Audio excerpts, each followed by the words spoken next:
रूपा देवा तुझे गणेशु सकलार्थमती प्रकाशु मणे निवृत्तीदासु अवधारी जोजी अकार चरणयुगल उकार उदर विशाल मकार महामंडल मस्तकाकारे हे तिन्ही जेत एक वटले तेत शब्द ब्रह्म कवळले ते म्या श्री गुरु कृपा जमिले आदि बीज असे उघडा विठेवरी हुआ कटी सूत्र हे धरो निभक्ती लोभ पुढे वाढतावी भवसागराची विठू माऊली हे सिद्ध साधकाची मनोजवं मारुततुल्य वेगं जितेन्द्रियं बुद्धिमतां वरिष्ठं वातात्मजं वानरयुक्तमुख्यं श्रीरामदूतं शरणं प्रपद्ये ओम नमो ज्ञानेश्वरा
संत श्रेष्ठ जगद्गुरु तुकोबाराय यांच्या विजय निमित्त बळवंत बाबा सातारकर वारकरी संप्रदाय भजन मंडळ भुलेश्वर मुंबई यांची शिष्यमंडळींचा ही आजची सेवा. या सेवेला तिथीप्रमाणे बळवंत बाबा मुंबई शके 1823 मध्ये मुंबई श्रावण महिन्यात शके 1823 मुंबईत येऊन वारकरी संप्रदायाचं ज्ञान प्रचार प्रसार त्यांनी सद्गुरू शंकर स्वामी आणि वास्कर महाराज यांच्या आज्ञेनुसार इथे येऊन त्या काळी म्हणजे आता 122 वर्ष झालेली आहेत. आमचे आजोबा इथे याचे वडिलांची सेवा आणि आता आमच्या वाट्याला आलेली सेवा आमचं परम भाग्य आहे. त्याच्या पूर्वी आमच्या भुलेश्वर पडावरील श्रेष्ठ कीर्तनकार अगदी मांजरेकर बुवा, धुमाळ बुवा, कदम बुवा ह्या सगळ्यांनी येऊन सेवा केलेली आहे. आम्ही लहान असतानापासून इकडे येतोय आणि ही आज आमच्या भाग्यात उजळलेले भाग्य आता अवघी चिंता संत दर्शनी हा लाभ पद्मनाभ जोडीला. आणि या वर्षी संत श्रेष्ठ जगद्गुरु तुकोबाराय यांचा 375वा वैकुंठ गमन सोहळा सध्या भंडारा इथे डोंगरगाव इथे चालू आहे.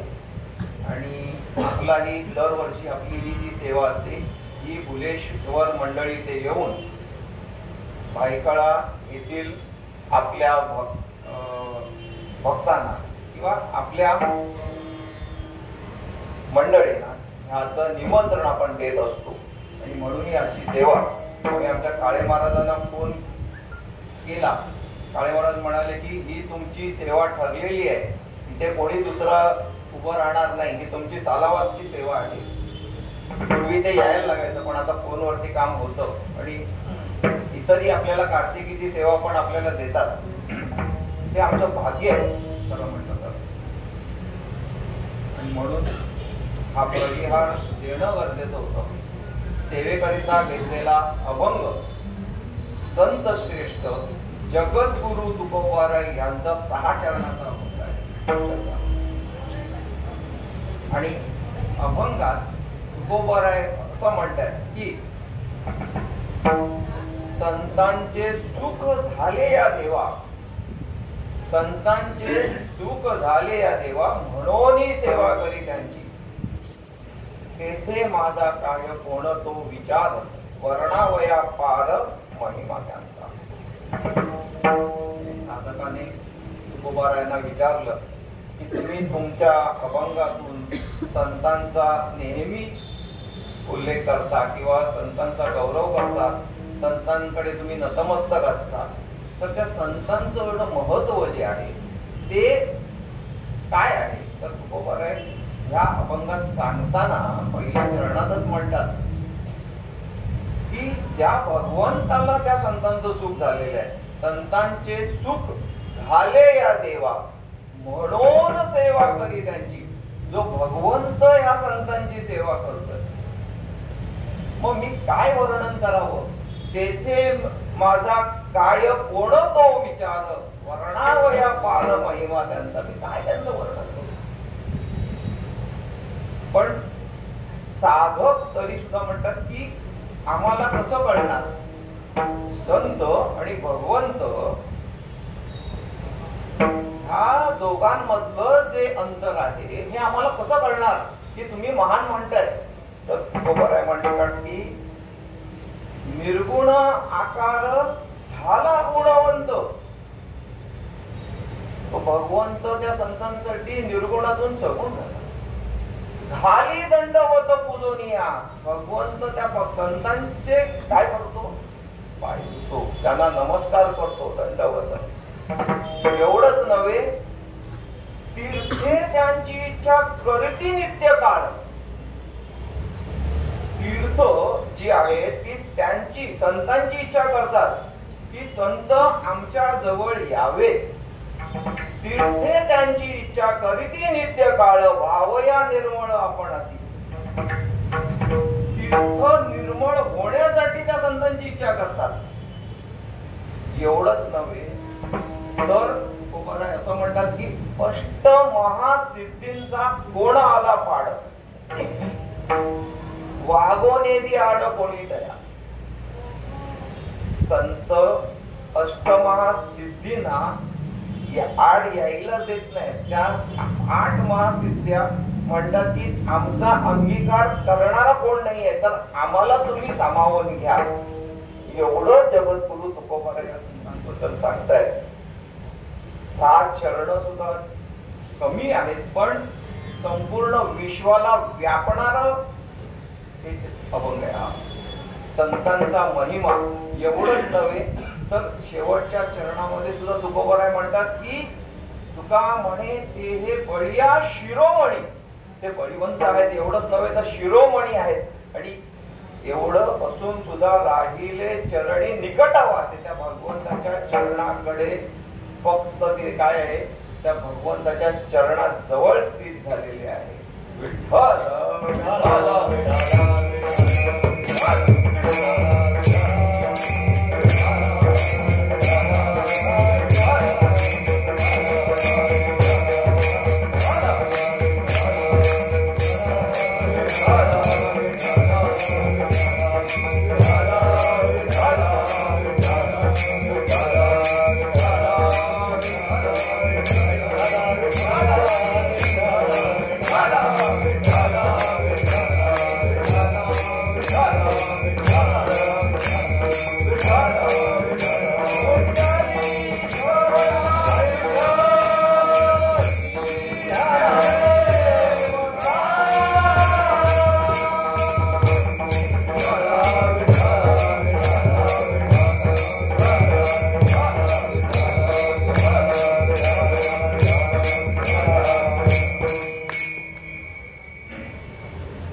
संतांचे दुःख झाले या देवा, म्हणून ही सेवा करी त्यांची. भगवंताला दुःख कोणाचं झालं? त्या संतांचं दुःख झालं आणि म्हणून भगवंत त्यांची सेवा करतो. तेथे माझा काय कोण तो विचार, वर्णावया पार महिमा त्यांचा. संतांचा महिमा वर्णन करणं म्हणजे एक वेळ आपल्याला भगवंताचं वर्णन करता नाही आलं, भगवंताचं वर्णन, आणि ते शक्यही नाहीये सामान्य माणसाला. पण संतांचं वर्णन हे त्याच्यापेक्षाही कठीण आहे. भगवंताच्या वर्णन करण्यापेक्षा संतांचं वर्णन करणं कठीण आहे.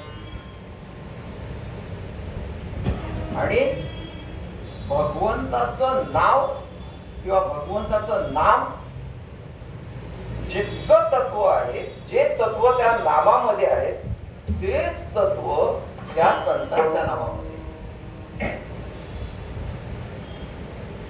आपण भगवंताला जे पाहतो ते एक मूर्ती रूपामध्ये, एक निर्गुण रूपामध्ये पाहतो, किंवा आपण त्या भगवंताला सगुण रूपामध्ये पाहतो. पण तो त्याच्या पलीकडचा आहे. भगवंत तो त्याच्या पलीकडचा आहे, तो ह्या गुणाच्या पलीकडचा आहे. आपण तुकोबा येथे म्हणत की संतांचे सुख झाले या देवा. मग जर सुख झालं तर त्याच्या आधी त्या भगवंताला दुःख झालं होतं का? आपल्या बुद्धिमत्तेप्रमाणे जर आपण पाहिलं तर आपल्याला दुःख होतं आणि सुखही होतं. दुःख झाल्यानंतर आपण सुख पाहतो आणि तेव्हा आपल्याला कळतं की ह्याला सुख म्हणतात.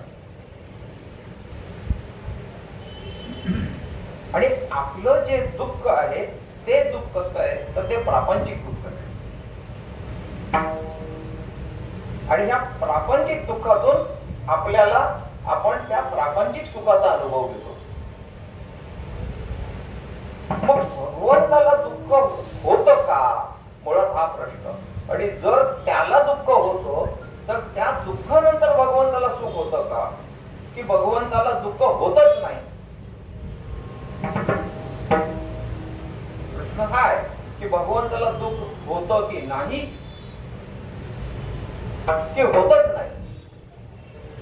कारण की तो षडगुण संपन्न आहे. मग त्याला दुःख होईल का?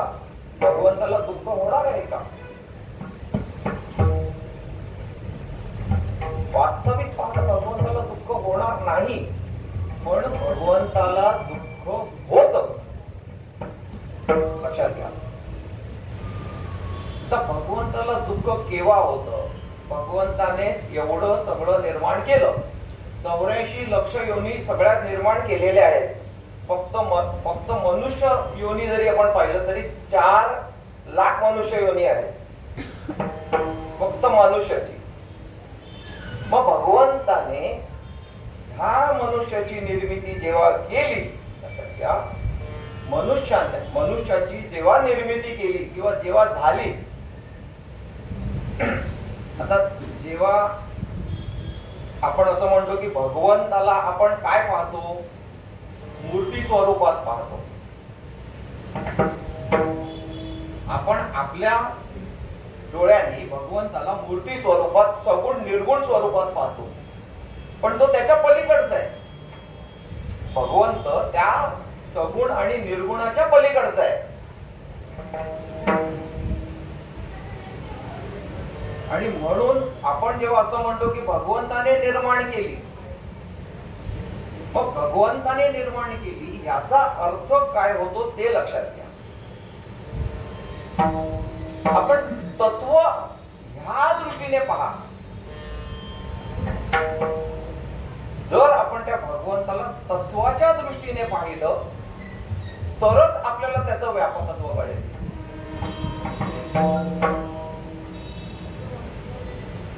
आणि ते व्यापकत्व कळण्यासाठी त्या तत्वांचा विचार करणं गरजेचं आहे. जर आपण पंचमहाभूतांचा विचार केला, पृथ्वी, आप, तेज, वायू आणि आकाश, ही खरी तत्व आहे. आणि ह्या तत्वांमध्येच हा भगवंत आहे. या तत्वाच्या व्यतिरिक्त आणखीन पलीकडे नाहीये. कारण की पृथ्वी जर आपण पाहिली तर जेवढी व्यापक आहे तेवढी सूक्ष्मही आहे. पाणी जेवढं व्यापक आहे पृथ्वीपेक्षा तेवढं सूक्ष्मही आहे. वायू जेवढा तो व्यापक आहे तेवढा तो सूक्ष्मही आहे. आणि म्हणून आपल्याला भगवंताकडे असं पाहायचंय तर त्या व्यापक दृष्टीने पाहिलं पाहिजे की भगवंताने काय केलंय, की मनुष्य योनी निर्माण केले, पण दुःख झालं कुठे भगवंताला, ते महत्वाचं आहे. आपण जेव्हा आईच्या उदरात असतो, लक्षात घ्या, त्या वेळेला आपण 9 महिने जेव्हा आईच्या उदरात असतो त्यावेळेला ते बाळ किंवा आपण काय करत असतो, आपण त्या भगवंताला प्रार्थना करत असतो की मला ह्या दुःखातून सोडव,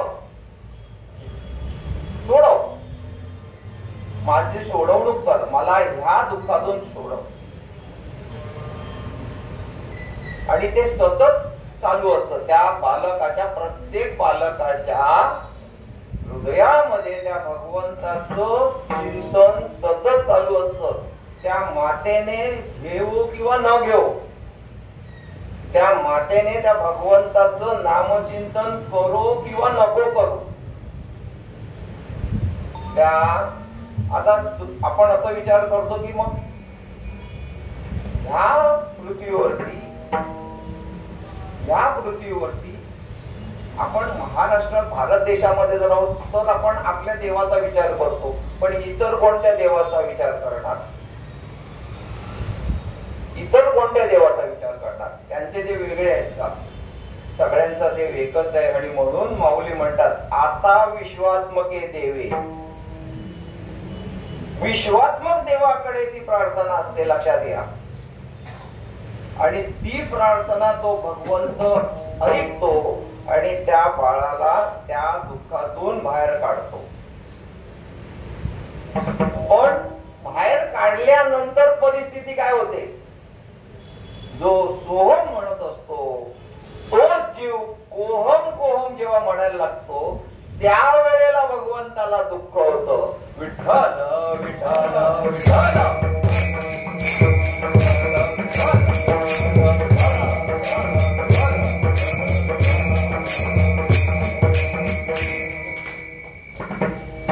म्हणून देवाला दुःख होतं. देवाला दुःख का होतं, अरे जेव्हा तू दुःखात होतास किंवा तू अडचणीत होतास आणि जेव्हा तू मला हाक मारलीस त्या वेळेला मी तुला सोडवलं आणि आता तू मला विसरला, आता तू विसरलास मला.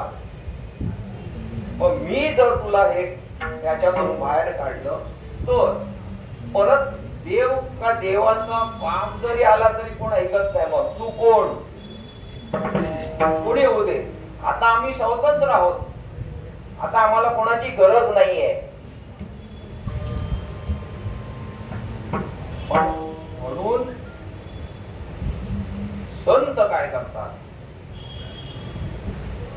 संत हा म्हणजे सुख जे होतं भगवंताला ते त्या कारणास्तव सुख होतं की हे जे संत आहेत हे जे त्या भगवंताला विसरलेले आहेत त्या भगवंताची खरी ओळख करून देतात आणि ते आपल्याला काय केलं पाहिजे. आपण ह्या मनुष्य देहामध्ये आपल्याला प्राप्त झाल्यानंतर आपण काय केलं पाहिजे त्याची ओळख संत करून देतात आणि म्हणून ते संतच आहे. लक्षात घ्या. आपणा सारिखे करीती तात्काळ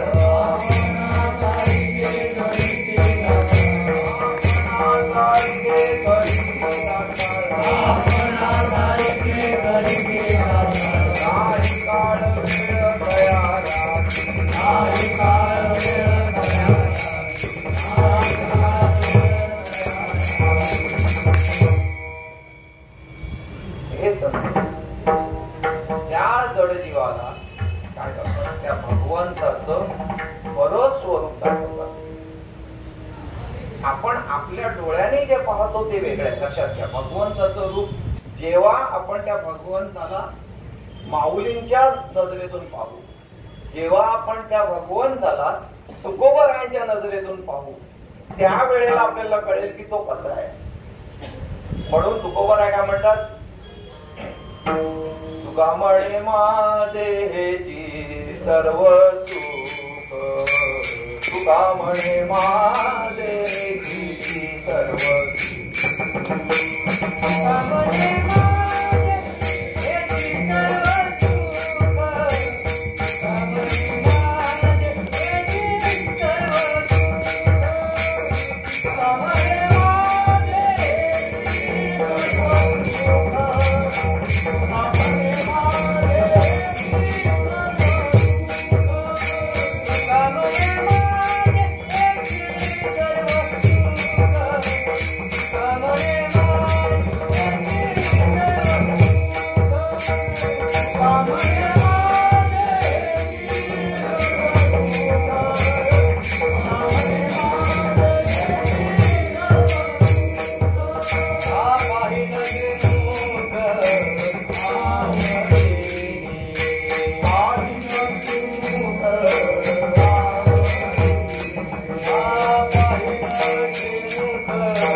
तुळशी हार गळा कासे पितांबर आवडे निरंतर हिची ध्यान.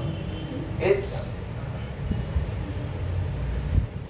म्हणून तुकोबराय म्हणतात की ह्या भगवंताला ह्या संतांचं सुख प्राप्त झालं आणि संतांचं सुख प्राप्त झालं भगवंताला संतांच्या सहवासात राहावंसं वाटतं. ह्याचं कारण जर आपण पाहिलं म्हणजे का भगवंताला ह्या संतांसमवेत राहायला आवडतं हे जर आपण पाहिलं तर जर आपण पाहिलं की संत सर्वांना त्या भगवंताचं म्हणजे समाजाची सेवा करा असं सांगतात म्हणून की तीर्थयात्रा करतात म्हणून की इतर काही आहे म्हणून त्या भगवंताला त्या संतांच्या समवेत सुख प्राप्त होतं. कारण संतांना त्या भगवंताचे वर्म कळालेलं आहे. कारण की समजा आपल्याला जे आवडतं ते जर समोरच्याला कळालं तर आपल्यालाही त्याची आवड निर्माण होते, बरं वाटतं. मग संतांना भगवंताला काय आवडतं हे कळल्यामुळे ते संत त्या भगवंताला आवडणारी वस्तू काय करतात ते देतात. आणि म्हणून कारण की ज्याला जे आवडतं ते आपण दिलं तर त्याला काय होतं, आपुलकी निर्माण होते, सुख निर्माण होतं. मग संतांना काय, भगवंताला काय आवडतं हे आमचे नाथ महाराज म्हणतात. आवडे देवासी तो ऐका प्रकार,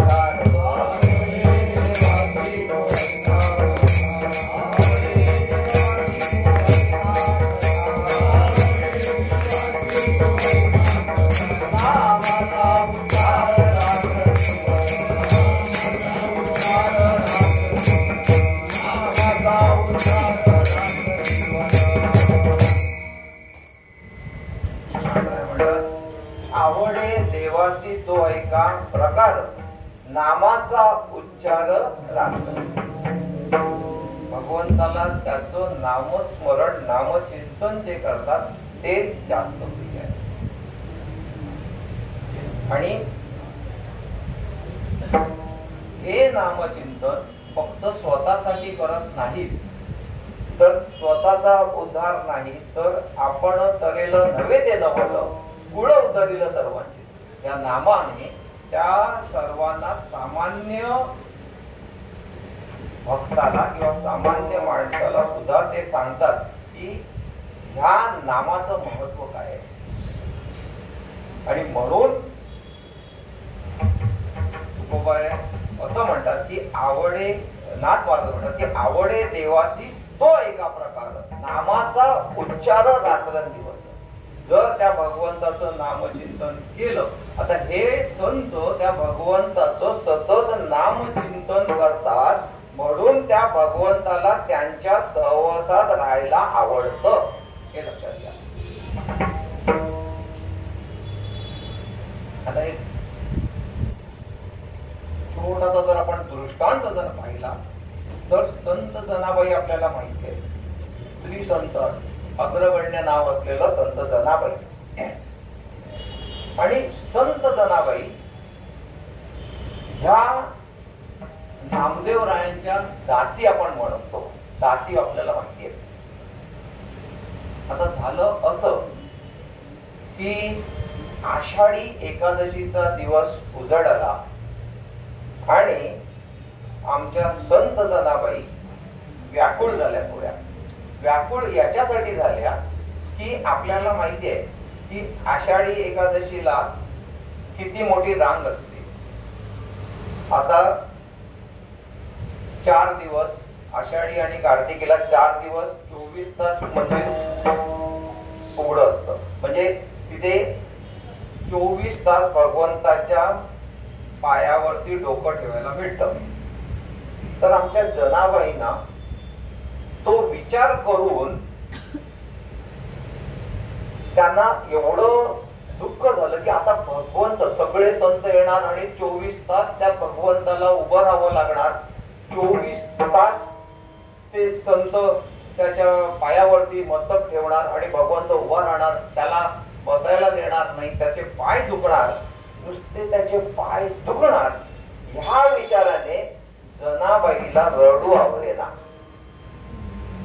ती म्हणाली आता माझ्या देवाला त्रास होणार. आता कसं आहे, आपण समुद्राच्या तिथे गेलो, समोर गेलो आणि पाहिलं तर त्याची व्यापकता किती आहे ही आपण समजूच शकत नाही. पण तेच पाणी जर आपण हातात घेतलं तर आपल्याला कळतं की किती आहे. म्हणजे इथे जनाबाई ही भगवंताला त्या व्यापक दृष्टीने नाही पाहते. हा माझा आहे, माझ्या भगवंताला त्रास होतोय, हा 24 तास उभा आहे. आणि संध्याकाळ झाली, नामदेवराय कीर्तनाला उभे राहिले, नामदेवराय कीर्तनाला उभे राहिले आणि तिला आणखीन रडू यायला लागलं. जनाबाईला आणखीन रडू यायला लागलं. कीर्तन सुरू झालं आणि जनाबाई मनात म्हणते की देवा माझा देव नको येऊ दे. आता ती कोणत्या देवाला म्हणते ते तिला माहिती, पण ती देवालाच प्रार्थना करते की माझा देव नको येऊ दे कीर्तनात. का तर तो जर आला तर तो नाचेल. नामदेवरायांचं कीर्तन चालू आहे आणि तो नाचेल कीर्तनात आणि नाचल्यानंतर त्याचे पाय आणखीन दुखतील. मनोमन म्हणते की देवा माझा देव नको येऊ दे, कीर्तनात नको येऊ दे. आणि जे सगळे टाळकरी नाचत होते त्या सगळ्या टाळकऱ्यांना ती सांगते तुम्ही नाचू नका, आणि तुम्हाला नाचताना पाहिलं तर माझा देव पण नाचणार, तुम्ही नाचू नका. तर ते म्हणतात अरे हिला वेळ लागलाय, ती नेहमीच आहे तिचं ऐकू नका, आपलं चालू ठेवा. आणि ती मनात म्हणते की देव नको येऊ दे. तितक्या देव त्यांच्या हेड सिक्युरिटी बरोबर येताना दिसले आणि तिला रडू आवरेच ना. ती रडायला लागली की आता देव येणार, आता देव नाचणार आणि आणखीन माझ्या देवाचे पाय दुखणार. भगवंत आले, भगवंत नाचले खूप, पण जनाबाईचं अश्रू काही थांबेना. जनाबाई नुसतं अश्रू ढळत. कीर्तन संपलं आणि जनाबाई नामदेवरायांना म्हणतात की ते तूप गरम करा आणि ते तूप घेऊन जा आणि पांडुरंगाच्या पायाला लावा, म्हणजे त्याला जरा बरं वाटेल, थोडं तरी त्याला बरं वाटेल. त्या पुजाऱ्यांना द्या म्हणजे ते लावतील त्या भगवंताला, भगवंताच्या पायाला तेल लावतील, जरा तरी त्याला बरं वाटेल. तर ते नामदेवराय म्हणे बर ठीक आहे.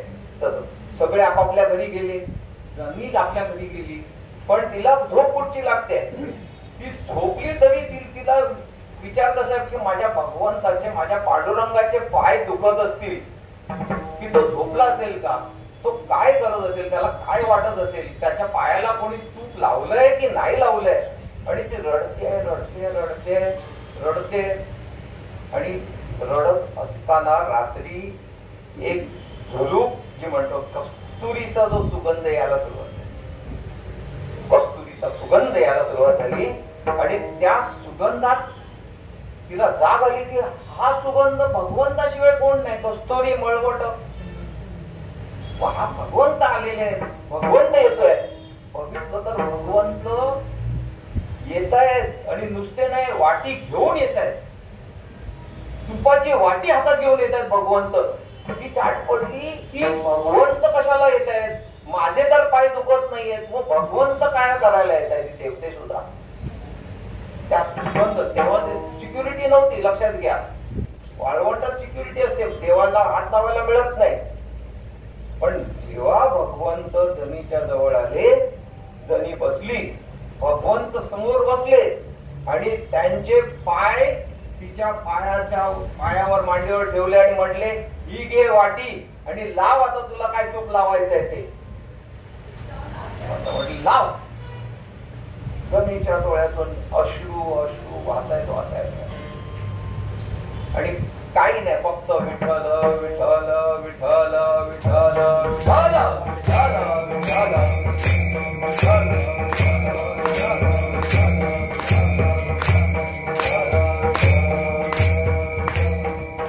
तुका म्हणे देव भक्ताचा संगम, तुका म्हणे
काय होतं, नामाचा पाद, दुसरं काही राहत नाही. तिथे फक्त त्या भगवंताचं नाम राहतं. आणि म्हणून त्या भगवंताला संतांच्या सहवासात सुखाची प्राप्ती होते.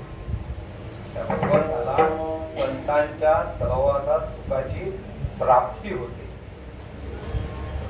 पण तुकोबाराय म्हणतात की मी काय वर्णन करणार, त्या संतांचं काय वर्णन करणार, तेथे माझा काय कोण तो विचार, वर्णावया पार महिमा त्यांचा मी वर्णन नाही करू शकत. आणि तिसऱ्या चरणामध्ये निर्गुण आकार झाला गुणवंत, झाली दंडवत पूजवंता. निर्गुण आकार झाला गुणवंत. भगवंत ह्या संतांसाठी निर्गुणातून सगुण झालेल्या, लक्षात घ्या. माऊली ज्या वेळेला आमच्या निवृत्तीनाथ महाराजांना विचारतात की हा पांडुरंग जो आहे, विठ्ठल जो आहे, त्या विठ्ठलाचं महत्व काय आहे, ह्या पांडुरंगाचं महत्व काय, ह्या विठ्ठलाचं महत्व काय, कोण विचारते, आमची माऊली विचारते. कोणाला? दादा निवृत्तीनाथ महाराजांना. निवृत्तीनाथ म्हणतात जनासी तारक विठ्ठलची,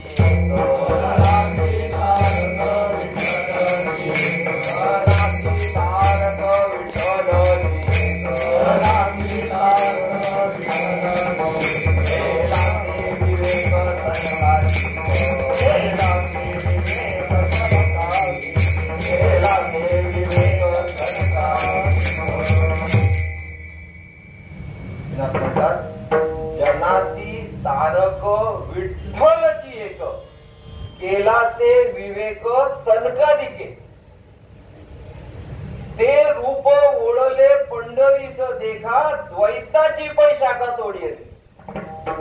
द्वैताची शाखा तोडली आहे त्यांनी, त्या भगवंतानी त्या द्वैताची शाखा, जो निर्गुण होता तो सगुण झाला. हा निर्गुण कशासाठी सगुण झाला, ते रूप ओळले पंढरीस देखा, द्वैताची पै शाखा तोडली, उगवले बिंब अद्वैत स्वयंभ, नाम हे सुलभ विठ्ठलराज. पंढरपुरात पांडुरंगाच्या चरणावरती डोकं ठेवायच्या आधी गाभाऱ्यात गेल्यानंतर पहा, वरती लिहिलेलं आहे उगवले बिंब अद्वैत स्वयंभ, नाम हे सुलभ विठ्ठल राज. त्या भगवंत सगुणातून निर्गुणात कशासाठी आले, तर ते आले ह्या संतांची सेवा करण्यासाठी. पण संतांनी काय केलं, तो आमची सेवा नको करू, तू जे पण जड जीव जो कोण येईल त्या कसाही असू दे, पण त्याचा उद्धार कर. त्या जो कोणी येईल इथे, फक्त तुझे भक्त येतील, तुझं नाव जो घेईल त्याचाही आणि जो नाही घेणार त्याचाही उद्धार कर, हे संतांचं म्हणणं आहे. आणि म्हणून तिसऱ्या चरणामध्ये काय म्हटलेलं आहे, निर्गुण आकार झाला गुणवंत, निर्गुण आकार झाला गुणवंत, घाली दंडवत पूजोनिया. आपल्याला नाथबाबांची कथा माहिती आहे. नाथबाबांकडे भगवंत 12 वर्ष तिथे कावडीने पाणी वाढलेलं आहे. 12 वर्ष श्रीखंड्या म्हणून 36 वर्ष. आणि श्रीखंड्या बनून जेव्हा भगवंत तिथे होते त्यावेळेला काशीच्या त्या ब्राह्मणाला जेव्हा भगवंताने दृष्टांत दिला की जर तुला माझं दर्शन घ्यायचं असेल तर तू पैठणला नाथबाबांकडे, मी श्रीखंड्या बनून आहे, तर तिथे माझं तुला दर्शन भेटेल. ते तिथून ज्या वेळेला आले, आणि आपल्याला ती कथा माहिती आहे, ज्या वेळेला ते शोधत शोधत पैठणात आले. पैठणातून जेव्हा नाथबाबांच्या घरात वाड्यात आले आणि त्यांनी विचारलं की नाथ महाराज आपणच का? तर ते म्हणाले की हो या बसा. बसवल्यानंतर त्यांनी आधी जो प्रश्न केला तर श्रीखंड्या कोण आहे? आहे बरा आहे तो तसा. तर नाथबाबांना वाटलं की श्रीखंड्यांचे कोण तरी हे ओळखीचे नातेवाईक असू शकतील, पण श्रीखंड्या त्याच वेळेला भगवंत ती कावडी घेऊन आले होते. कावडी तिथे ठेवली, त्यांच्या कानावरती ते बोल पडले की कोण आलेलं आहे आणि ते विचारतायत की श्रीखंड्या कोण आहे. हे ज्या वेळेला भगवंताच्या कानावरती बोल गेले, भगवंतानी कावडी ठेवली आणि त्या ब्राह्मणाने ज्या वेळेला नाथ बाबांना सांगितलं की श्रीखंड्या कोणी दुसरा तिसरा कोणी नसून साक्षात भगवंत आहेत आणि त्यांनी मला सांगितलंय की जर तुला माझं दर्शन घ्यायचं असेल तर पैठणात ये, मी तिथे श्रीखंड्या बनून आहे. त्या वेळेला नाथ बाबांच्या डोळ्यात अश्रू आले, पाहायला लागले आणि ते श्रीखंडाकडे पाहिलं तर फक्त तिथे कावड होती आणि ते अंतर दाखवायचे होते. सांगायचं काय की सगुण निर्गुण आकार झाला गुणवंत, घाली दंडवत पूजनिया. काही नाही केलं त्या भगवंतानी. त्या भगवंतानी नाथबाबांना भगवंतानी स्वतःचीच सेवा केली तिथे. निर्गुण आकार झाला गुणवंत. हे 6 गुण जे आहे आपले 6 ज्ञान, वैराग्य, लक्ष्मी, धैर्य, त्याच्यानंतर ऐश्वर्य आणि यश, हे 6 गुण भगवंताला दिलेले आहेत. कोणी संतांनी. हे भगवंताकडे हे गुण नाही आहेत, हे संतांनी भगवंताला दिलेले गुण आहेत. कारण की आम्हाला त्याची काय गरज आहे? ही तुला गरज आहे, आम्हाला याची गरज नाहीये. ह्या सर्व गुणांची गरज तुला आहे भगवंता. म्हणून निर्गुण आकार झाला गुणवंत, खाली दंडवत पूजनिया. तो गुणवंत त्याला केलेला आहे. कोणी संतांनी गुणवंत केलेला आहे. तो स्वतः गुणवंत कुठे आहे? तो ज्या ठिकाणी राहतो तो गुणातीत आहे, त्या गुणाच्या पलीकडे आहे. मग त्याला तिथे गुणांची गरज आहे का या सगळ्याची? तो स्वयंसिद्ध आहे, त्याला याची गरज काय? पण इथे आल्यानंतर त्याला हे जे गुण लागतात ते कोण पुरवतं? संत पुरवतात. एवढंच नव्हे तर 4थ्या ओळी तुकोबामध्ये तुकोबाराय म्हणतात की तीर्थे त्यांची इच्छा करती नित्य काळ, व्हावया निर्मळ आपण. तीर्थे म्हणजे तीर्थ, आपल्याला वेगवेगळी तीर्थ माहिती आहे. पंढरी हे आपलं दक्षिण काशी आपण म्हणतो, हे आपलं महत्व. आपल्याला कुंभमेळ्यात जाण्याची गरज नाही. 12 वर्षांनी कुंभमेळ्यात किंवा 144 वर्षांनी कुंभमेळ्यात जाण्याची गरजच नाही. आषाढी कार्तिकी आम्ही वर्षातून 2 वेळा आमचा कुंभमेळा आहे, त्याच्यामुळे आम्हाला तिथे जाण्याची गरज नाही. आणि तिथे जी गंगा आहे, भीमा आणि चंद्रभागा तुझ्या चरणीच्या गंगा, तुझ्या चरणीच्या गंगा आहे. आपल्याला ते दृष्टांत माहिती आहे की पुंडलिक राय हे मुकुट स्वामींच्या तिथे ज्या वेळेला गेले तेव्हा त्यांनी पाहिलं की ह्या 3 मुली,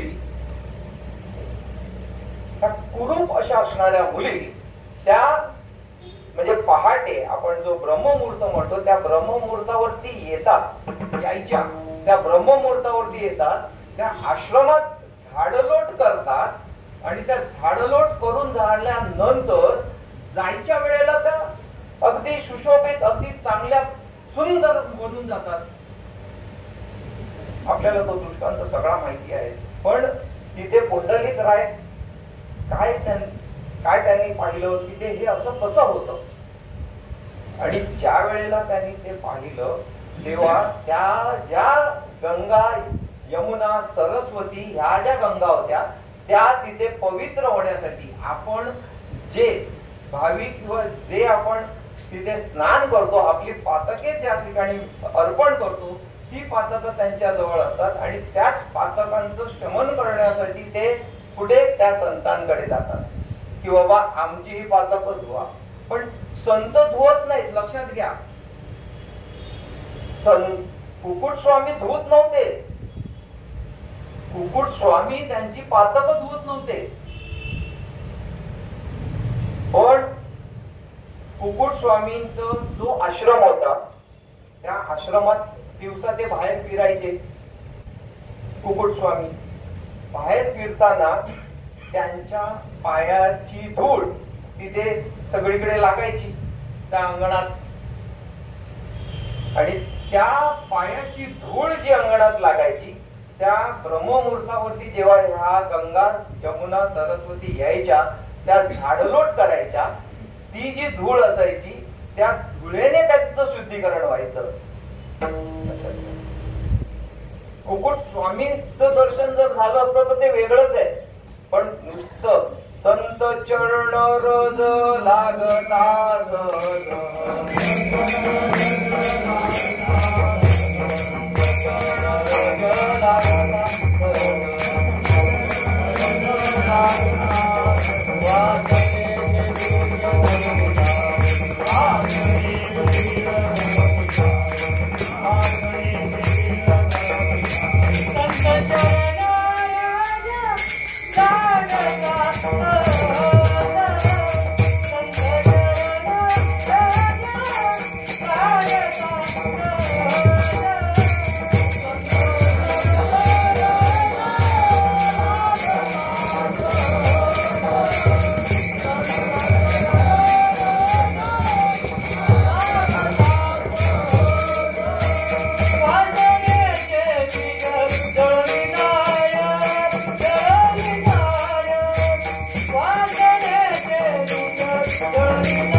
तरी सुद्धा वासनेचे बीज जळवले जाईल.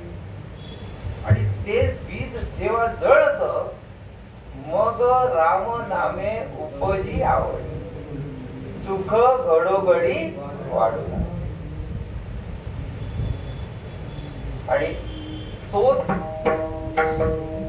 गुप्त पुंडली यांनी कुकुट स्वामींच्या नंतर आशीर्वादाने काय झालं तर साक्षात पांडुरंगाला काय केलं तिथे स्थित केलं. म्हणून निवृत्तीनाथ महाराज तेच म्हणतात की जनासी तारक विठ्ठलची एक, भक्ताची नाही म्हटलेलं आहे, जनासी म्हटलेलं आहे. जन म्हणजे तो कोणी असू दे, तो स्त्री पुरुष नर नारी कोणी कोणी असू दे. जनासी तारक विठ्ठलची एक, केलासे विवेक सनकादिके. आणि म्हणून त्या नामामध्ये, त्या भगवंताच्या नामामध्ये ही असणारी ताकद आणि त्या कुकुट स्वामींकडून मिळालेला जो प्रसाद की बाबा आपल्या आई वडिलांची सेवा ही वेगळी सेवा. लक्षात घ्या, आई वडिलांची सेवा ह्या सेवेसाठी भगवंत सुद्धा असूसलेला असतो की जो भक्त त्याच्या आई वडिलांची सेवा करतो भगवंत त्या ठिकाणी येतो. आणि म्हणून कुंडलीकरायांनी त्याला उभं केलं, त्या भगवंताला उभं केलं. कसं उभं केलं? साधं सुद्धा उभं केलं नाही, अगदी योगे 28 उभं केलेलं आहे की बाबा जे येतील त्यांना त्यांचा प्रत्येकाचा जो म्हणजे भगवंता तुझं मुख पाहिला तरी त्याचा उद्धार झाला पाहिजे, तुझं चरण स्पर्श झालं तरी उद्धार झाला पाहिजे. एवढंच नव्हे तर तुझं नाम घेतलं तरी त्याचा उद्धार झाला पाहिजे, असा वर मागितलेला आहे.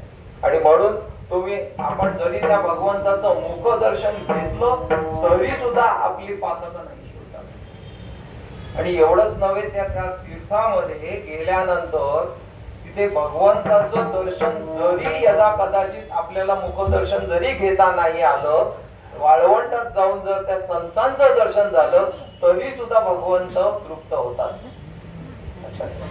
आपला क्रमवारच आहे तो.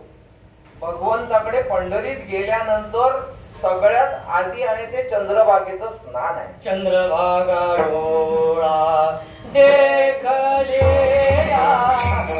चंद्रभागा डोळा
आणि चंद्रभागेचं स्नान झाल्यानंतर पुंडलिकाचं दर्शन. भक्त माझे अग्रगणी पुंडलिक महामुनी, त्यांच्या दर्शनी तरले महादोषी उतरले.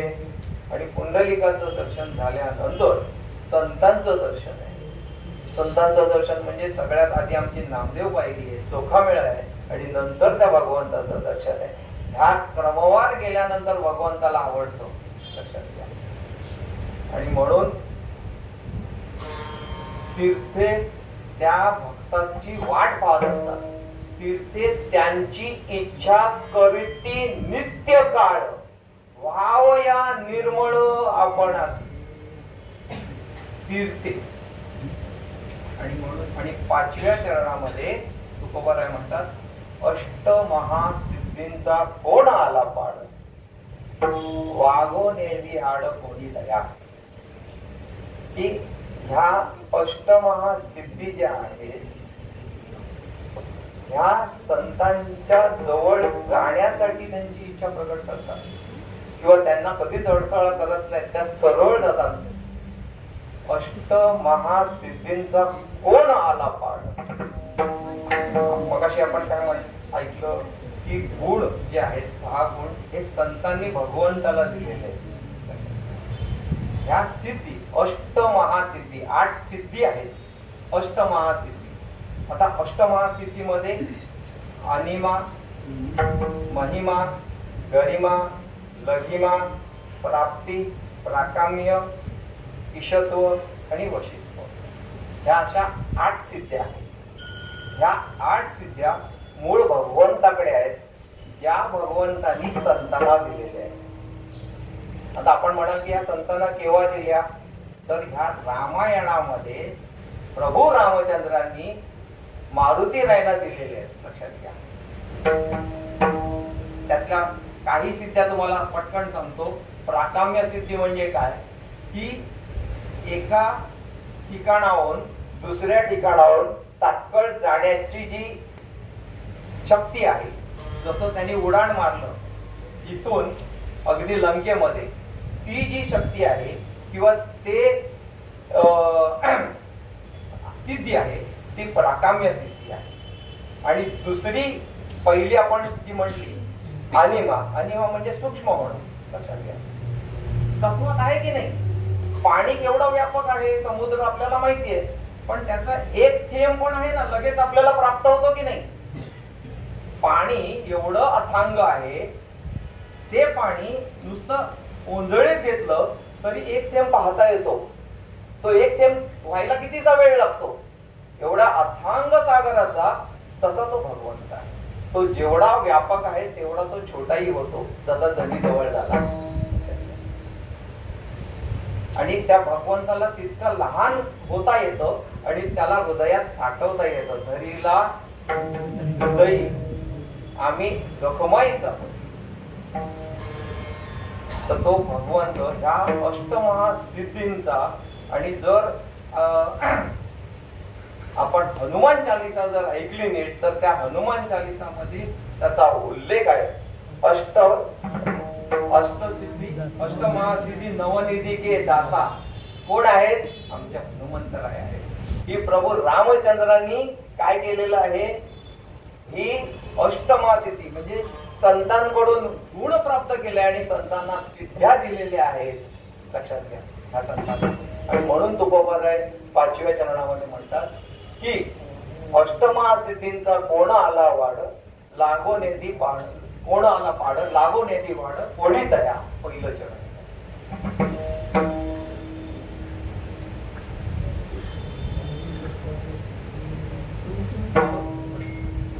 संताचे सुख झाले या देवा.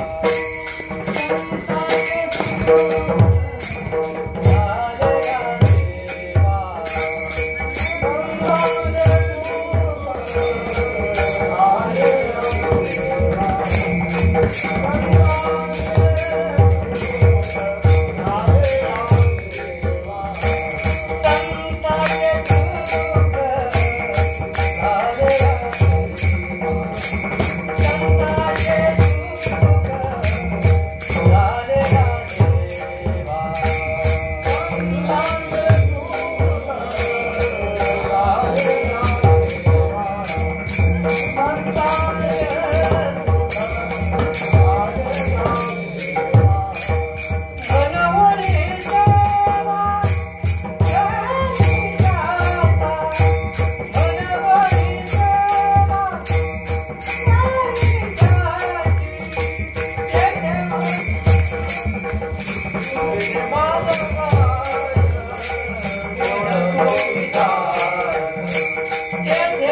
म्हणून सेवा करी त्यांची तेथे माझा काय कोण तो विचार वर्णावया पार महिमा त्यांचा निर्गुण आकार झाला गुणवंत घाली दंडवत बुधोनिया तीर्थे त्यांची इच्छा करीती नित्य काळ व्हावया निर्मळ आपणासी अष्टमहासिद्धींचा कोणाला पाड लागोने दिवाड कोणी दया तेथे माझा काय कोण तो विचार वर्णवया पार महिमा त्यांचा तुका म्हणे ते बळिया शिरोमणी राहिले चरणी निकटवासे तेथे माझा काय कोण तो विचार वर्णवया पार महिमा त्यांचा.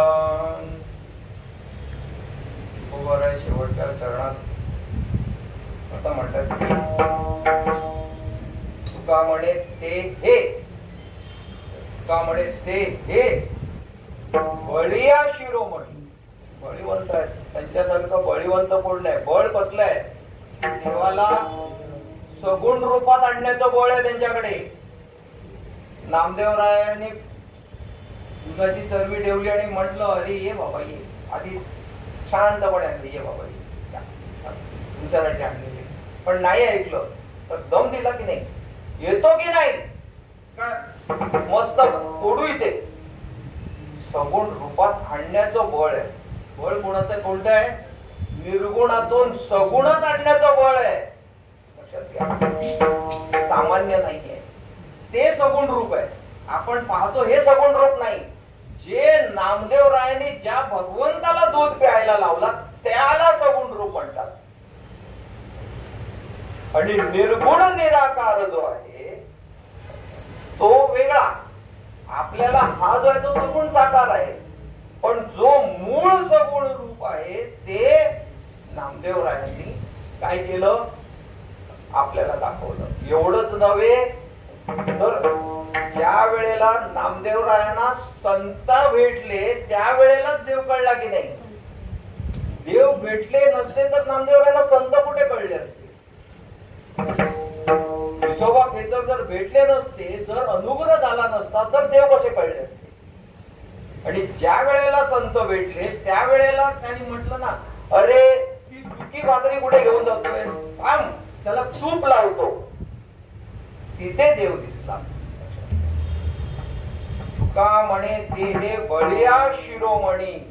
ते शिरोमणी आहेत जे स्वतः जगद्गुरु आहेत, जे स्वतः कळत आहेत. ते म्हणतात की हे मी, ते स्वतःला म्हणतच नाही पण ते ह्या संतांना म्हणतात की ते शिरोमणी आहेत. पण शिरोमणी असून देखील, एवढं बळ असून देखील त्या भगवंताच्या चरणाजवळ निवांत आहे. आम्हाला दुसरं तिसरं काही नको. भगवंता तुझी चरण सेवा साधा, तुझी चरण सेवा, आणखीन आम्हाला काही नको. याची दान देगा देवा तुझा गुण गायन आवडी. म्हणून तुकोबाराय ठामपणे सांगतात. काय सांगतात? की ते हे बळी शिरोमणी राहिले चरणी निकटवास. ज्ञानेश्वर माऊली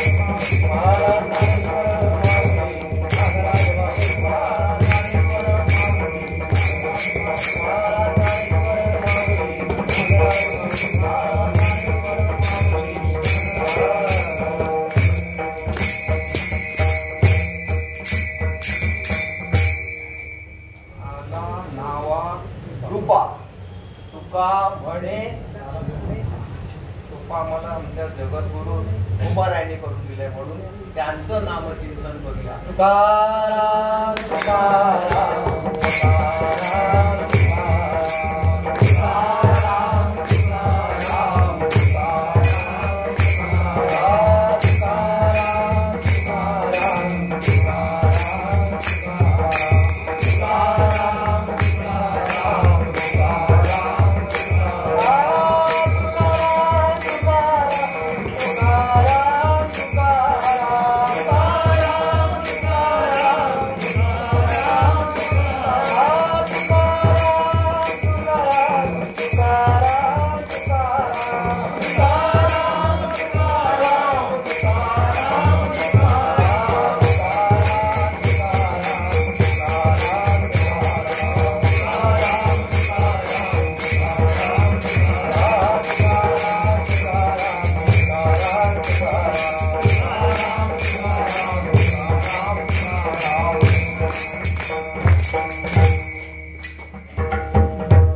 सुख झाले या देवा म्हणून सेवा करी त्यांची तेथे माझा काय कोण तो विचार वर्णावया पार महिमा त्यांचा.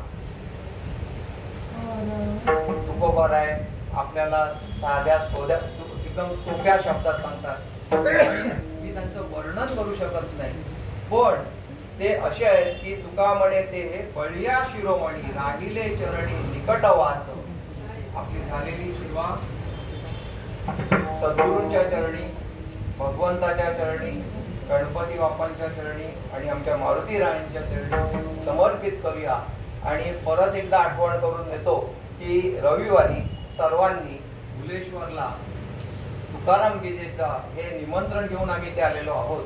तर तुकाराम बीजेचं ह्या वर्षी 375वा वर्ष तिकडे आहे. आपलं आपण दरवर्षी इथे करतोच. तर सर्वांनी भुलेश्वरला यायचंय आणि तिथे आपला जो सोहळा आहे वैकुंठ गमनाचा तुकोबारायांचा तो आपल्याला साजरा करायचा आहे. आणि एकमेकांनी ही जी आपण परंपरा चालू ठेवलेली आहे लक्षात घ्या बळवंत बाबांपासून. बळवंत बाबांची आता ही 4थी पिढी त्यांची आहे. बळवंत बाबांनंतर वासुदेव बाबा, त्याच्यानंतर मग सुधाकर बाबा आणि त्याच्यानंतर आता श्रीकांत महाराज आमचे आहेत. म्हणजे ही त्यांची 4थी पिढी आहे. आणि आपला हा 4 पिढ्यांचा असलेला आपला ऋणानुबंध आहे. आणि आजपर्यंत त्या भगवंताने हाही ऋणानुबंध जो आहे तो तसाच ठेवलेला आहे. आपलं सगळ्यांचं प्रेम आम्हाला मिळतं आणि म्हणून सगळे आपले ओळखीचे जात आपण.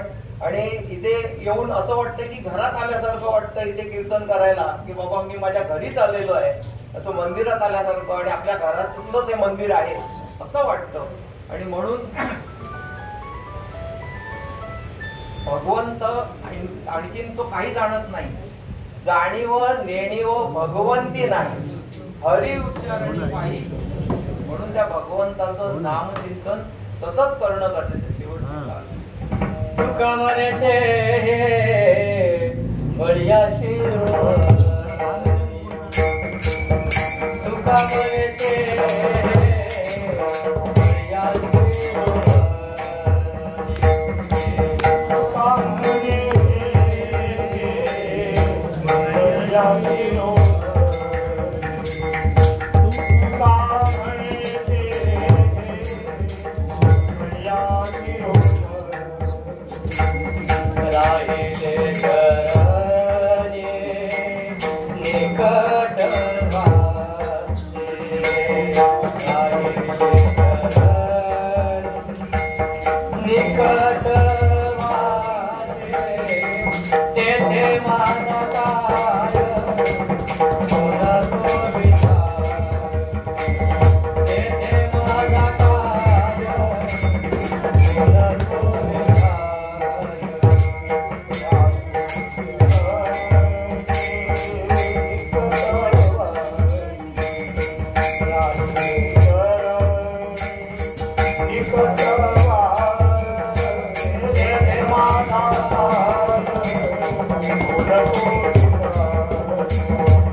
आता उतार से मनाय नारायण